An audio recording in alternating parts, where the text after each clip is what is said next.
Hello friends, मैं कुंवर अजय सिंह, प्रहरी लोकतंत्र लखनऊ से।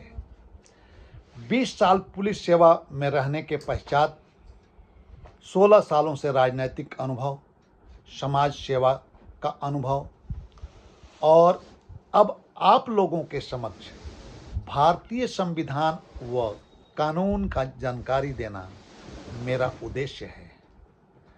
हर घर घर तक भारतीय संविधान व कानून की जानकारियाँ पहुँचे, इसके लिए मैं समय समय पे आपके अपेक्षा के अनुसार वीडियो बनाता रहता हूँ। अगर मेरा वीडियो आपको अच्छा लगे तो इसे लाइक और शेयर ज़रूर कीजिएगा और ऐसा संविधान और कानून की जानकारी पाने के लिए हमारा वीडियो को सब्सक्राइब और चैनल को ज़रूर कीजिएगा। साथियों, आज सबसे बड़ी संवेदना का विषय है भारतीय संविधान में जो न्यायपालिका की व्यवस्था है। न्यायपालिका को बहुत ही संदिग्ध परिस्थिति से देखा जाने लगा है, और देखा भी क्यों न जाए। कई जज साहब लोगों का फैसला भारतीय संविधान की आत्मा को झकझोरने वाला है। भारतीय संविधान में कार्यपालिका, व्यवस्थापिका और न्यायपालिका शासन के 3 अंग हैं। कार्यपालिका के कार्यों को देश की जनता बहुत अच्छे तरीके से समझ रही है। व्यवस्थापिका भी, जिसको आप विधायिका बोलते हैं, उनके कामों के बारे में भी हमें विस्तृत जानकारी हो चुका है। देश की जनता इन दोनों की कलई बहुत बेहतरीन तरीके से जानती है और दोनों की बातों पे जिस तरीके से विश्वसनीयता होनी चाहिए या रहती है, देश की जनता स्पष्ट निर्णय अपना समय समय पे देती आई है। अब नंबर है न्यायपालिका का। जी हाँ, ये देश के लिए एक चिंता का विषय है।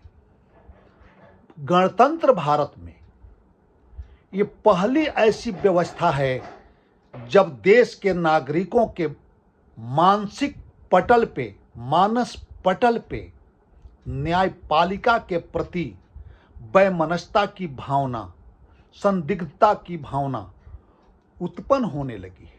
और हो भी क्यों नहीं। देश के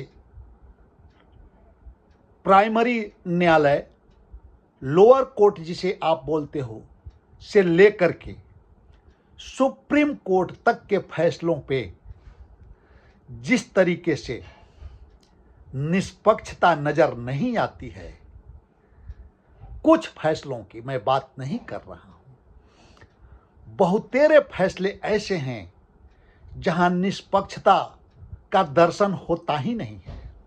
अर्थात देश का लोअर कोर्ट हो, अपर कोर्ट हो, हाई कोर्ट हो या सुप्रीम कोर्ट, सर्वोच्च न्यायालय हो, बहुत सारे फैसले ऐसे हैं जो फैसला पहले से निर्धारित है। जी हाँ, वहीं जो कैश कांड की आप बात कर रहे हैं, आप समझ गए होंगे। ये जो जस्टिस वर्मा जी के घर में नोटों की बोरियां जली हैं, शायद ये देश के सर्वोच्च न्यायालय को नहीं मालूम ये नोट किसके हैं और कहां से आए हैं, इसे जला कौन दिया। वह क्या हास्यप्रद विषय है। देश के सर्वोच्च न्यायालय का जस्टिस, जिसके बंगले में परिंदा तक पर नहीं मार सकता, सीआरपीएफ की गार्ड, एस्कॉर्ट और कंपनियां वहां ड्यूटी कर रही हैं, परिंदा भी उनके घर में पर नहीं मार सकता। और कितना हास्यास्पद विषय है जो कहा जा रहा है कि उनको बदनाम करने के नियत से कोई नोट रख आया होगा। शायद मैं इस चैनल के माध्यम से देश की सर्वोच्च न्यायालय को ये बताना चाहता हूं कि शायद वो पैसा देश के गरीबों का था, हम लोगों का पैसा है। वो चाहे जिस तरीके से आपके पास आया हो, जिस फैसले के लिए आपके पास आया हो, वो पैसा हम लोगों का था। वो नुकसान देश की जनता का हुआ है। वो पैसा देश की करेंसी जली हुई है।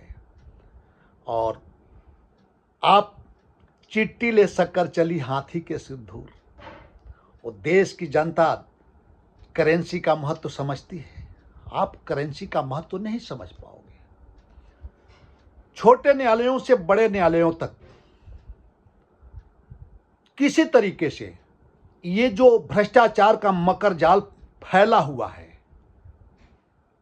जी हां, इस मकर जाल को कई तरीके से भ्रष्टाचार इसमें व्याप्त है। भाई भतीजावाद से लेकर के आर्थिक, शारीरिक, शैक्षणिक, सामाजिक, कई तरीके के भ्रष्टाचार हैं इसमें। और किसी न किसी भ्रष्टाचार में लिप्त देश का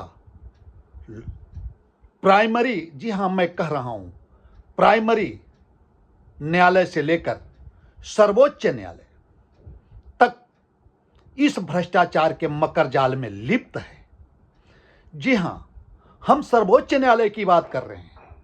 सर्वोच्च न्यायालय में जो बड़े वकील हैं, वो केवल इस शर्तों पे ही अपना बड़ा फीस लेते हैं। वो अपने कस्टमर को, अपने मवक्किल को आश्वासन देते हैं कि अगर हम बड़ा फीस ले रहे हैं तो ये निश्चित है आपकी एसएलपी खारिज नहीं होगी, ये हमारी गारंटी है। और जो देश की आम जनता है, जो कमजोर, शोषित, पीड़ित, वंचित वर्ग के लोग हैं, वो पहले तो हाई कोर्ट, सुप्रीम कोर्ट तक जा ही नहीं पाते हैं पैसे के अभाव में।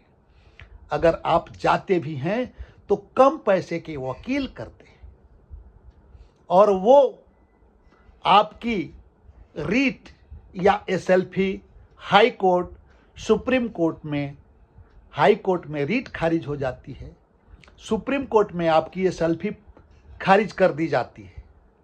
लेकिन अगर वहीं कोई कंपनी है, कोई व्यापारिक प्रतिष्ठान है, कोई बड़ा पूंजीपति है जो बड़ा अमाउंट देकर बड़े बड़े वकीलों को हायर करता है, तो उसकी एसएलपी खारिज नहीं होती है। तो ये सर्वोच्च न्यायालय को ध्यान देना होगा कि देश में लगभग 90% गरीबों की एसएलपी सुप्रीम कोर्ट से खारिज हो जाती है, और 10% अमीरों की कोई भी एसएलपी या रीट खारिज नहीं होती है। तो ये लोकतंत्र का गला घोंटना नहीं हुआ तो और क्या हुआ? ये लोकतंत्र का गला ही घोटा जा रहा है। साथियों, भ्रष्टाचार को लेकर के, न्यायालयों में भ्रष्टाचार को लेकर के जितना कहा जाए उतना कम है। आप लोअर कोर्ट में जाइए, वहां जज के सामने चपरासी आवाज लगाता है और मवक्किलों से मात्र 20-20 रुपया वसूल कर अपना जज के सामने 20 रुपया रिश्वत लेता है। वो रिश्वत लेता है, रिश्वत ही तो है, जज के सामने लेता है। जज के बगल में बैठा हुआ पेशकार 50 रुपया, 100 रुपया लेता है डेट लगाने के लिए। और जज साहब सामने देख रहे हैं, उन्हें दिख नहीं रहा।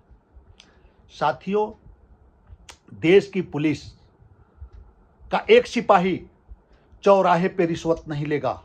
अगर लेता भी है तो अपने एक रैंक बड़ा अधिकारी से छुप कर लेता है।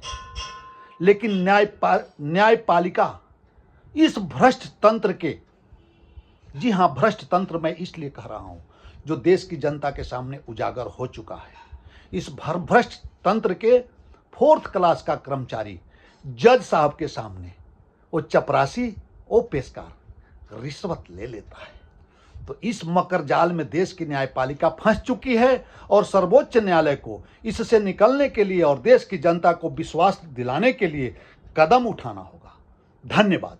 अगर वीडियो अच्छा लगे तो लाइक करिए।